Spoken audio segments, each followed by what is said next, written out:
Chapter 8. I found the palace of green porcelain, when we approached it about noon, deserted and falling into ruin. Only ragged vestiges of glass remained in its windows, and great sheets of the green facing had fallen away from the corroded metallic framework. It lay very high upon a turfy down, and looking northeastward before I entered it, I was surprised to see a large estuary, or even creek, where I judged Wandsworth and Battersea must have once been. I thought then, though I never followed up the thought, of what might have happened, or might be happening, to the living things in the sea. The material of the palace proved on examination to be indeed porcelain, and along the face of it I saw an inscription in some unknown character. I thought, rather foolishly, that Weena might help me to interpret this, but I only learned that the bare idea of writing had never entered her head. She always seemed to me, I fancy, more human than she was, perhaps because her affection was so human. Within the big valves of the door, which were open and broken, we found, instead of the customary hall, a long gallery lit by many side windows. At the first glance I was reminded of a museum. The tiled floor was thick with dust, and a remarkable array of miscellaneous objects was shrouded in the same grey covering. Then I perceived, standing strange and gaunt in the centre of the hall, what was clearly the lower part of a huge skeleton. I recognized by the oblique feet that it was some extinct creature after the fashion of the megatherium. The skull and upper bones lay beside it in the thick dust, and in one place, where rainwater had dropped through a leak in the roof, the thing itself had been worn away. Further in the gallery was the huge skeleton barrel of a brontosaurus. My museum hypothesis was confirmed.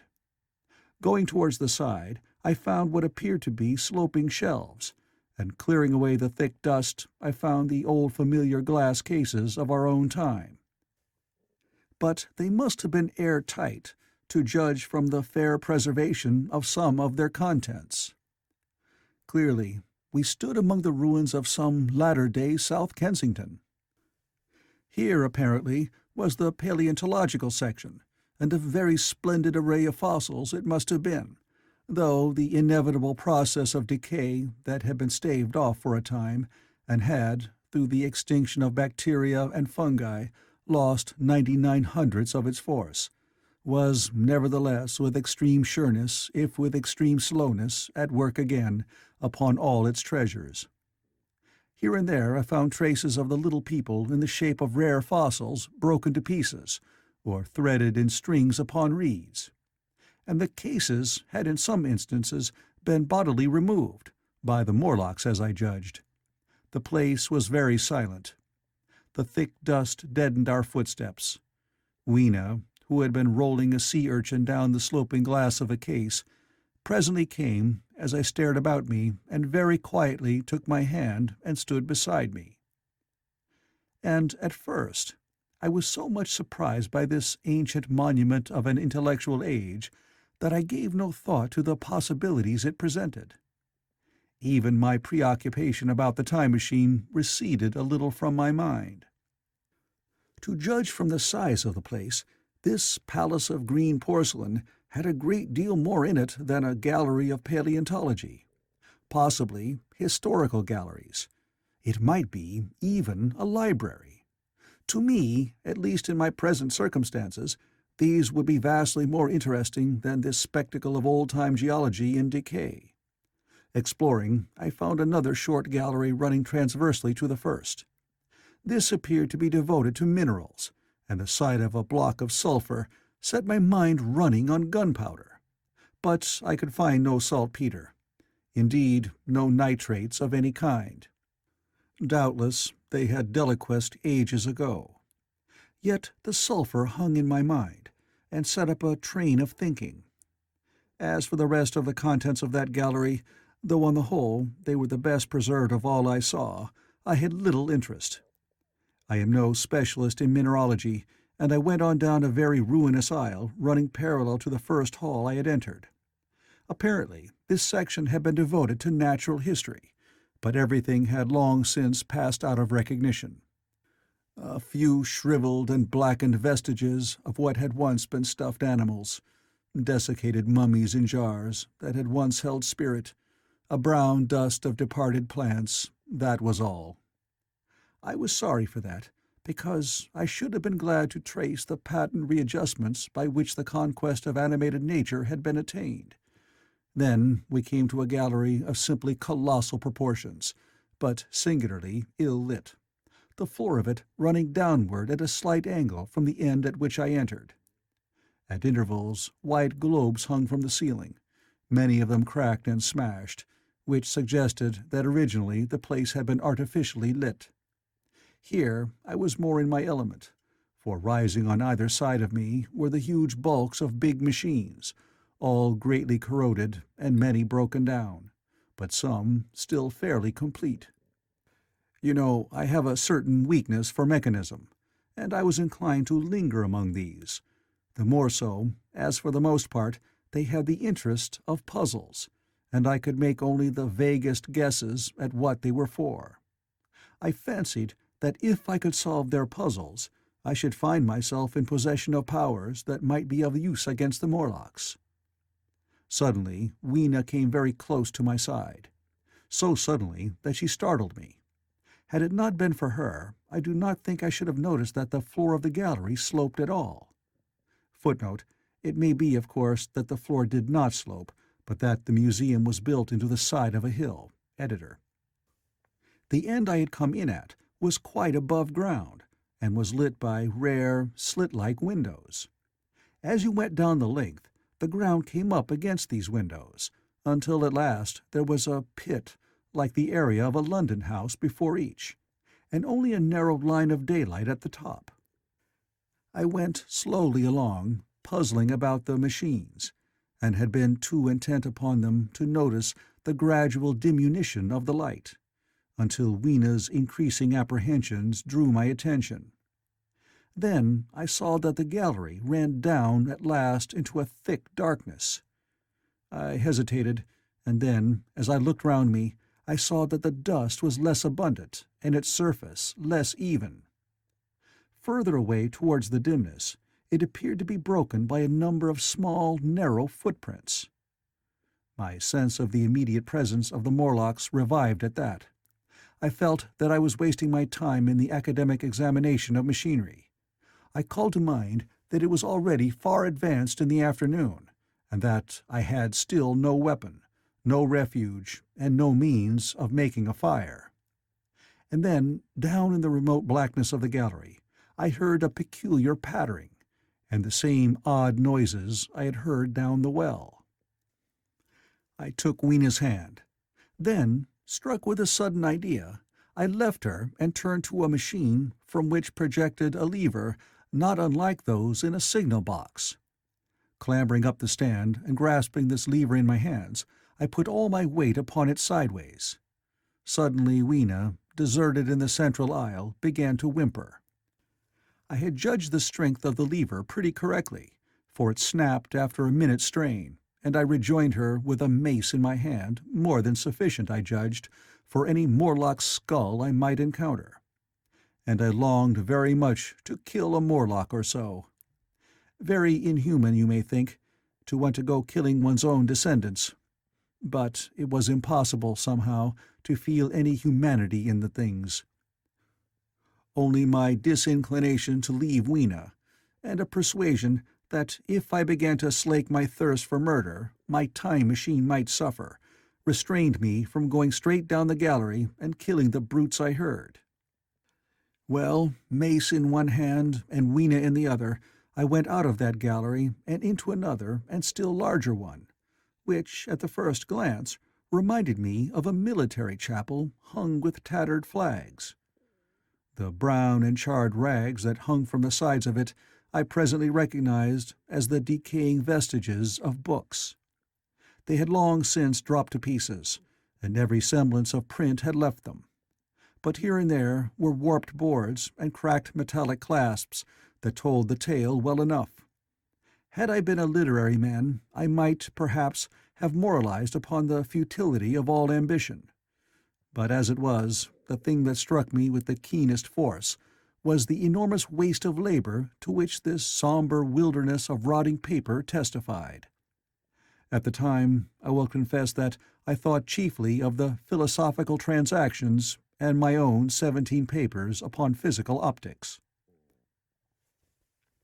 Then, going up a broad staircase, we came to what may once have been a gallery of technical chemistry, and here I had not a little hope of useful discoveries. Except at one end, where the roof had collapsed, this gallery was well preserved. I went eagerly to every unbroken case, and at last, in one of the really airtight cases, I found a box of matches. Very eagerly I tried them. They were perfectly good. They were not even damp. I turned to Weena. "Dance!" I cried to her in her own tongue, for now I had a weapon indeed against the horrible creatures we feared.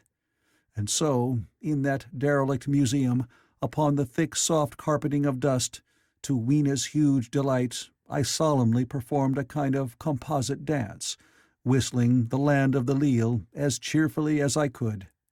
In part it was a modest can-can, in part a step dance, in part a skirt dance, so far as my tailcoat permitted, and in part original.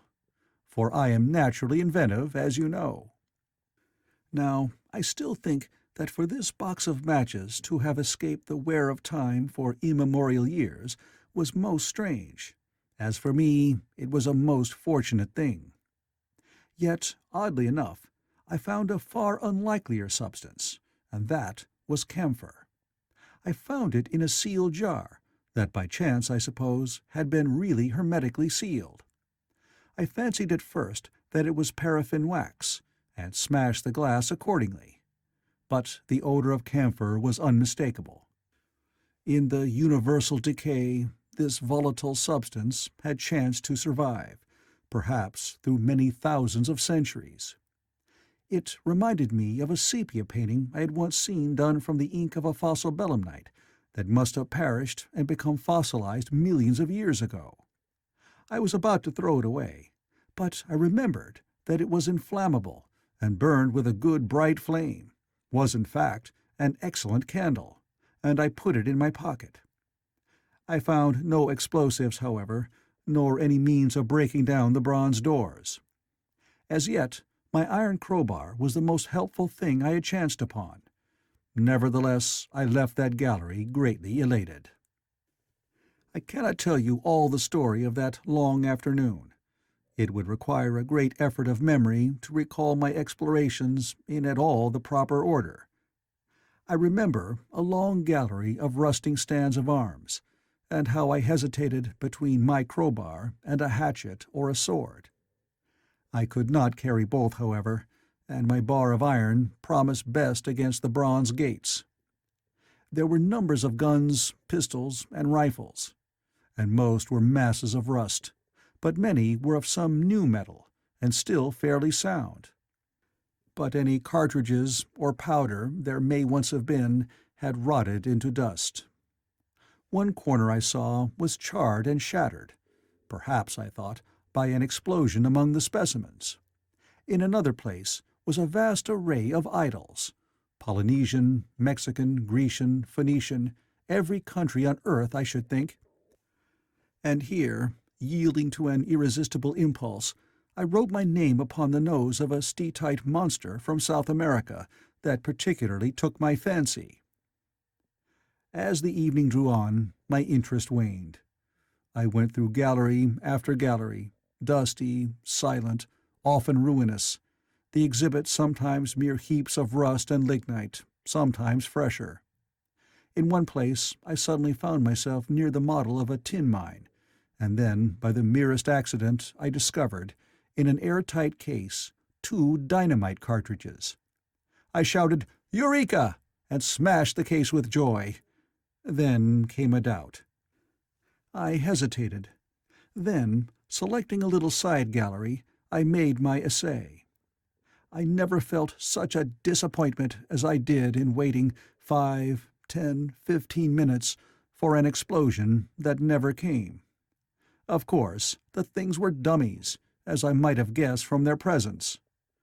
I really believe that had they not been so, I should have rushed off incontinently and blown Sphinx, bronze doors, and, as it proved, my chances of finding the time machine altogether into non-existence. It was after that, I think, that we came to a little open court within the palace. It was turfed and had 3 fruit trees, so we rested and refreshed ourselves. Toward sunset, I began to consider our position. Night was creeping upon us, and my inaccessible hiding place had still to be found. But that troubled me very little now. I had in my possession a thing that was perhaps the best of all defenses against the Morlocks. I had matches. I had the camphor in my pocket, too, if a blaze were needed. It seemed to me that the best thing we could do would be to pass the night in the open, protected by a fire. In the morning there was the getting of the time machine. Towards that, as yet, I had only my iron mace. But now, with my growing knowledge, I felt very differently towards those bronze doors. Up to this, I had refrained from forcing them, largely because of the mystery on the other side. They had never impressed me as being very strong, and I hoped to find my bar of iron not altogether inadequate for the work. End of Chapter 8.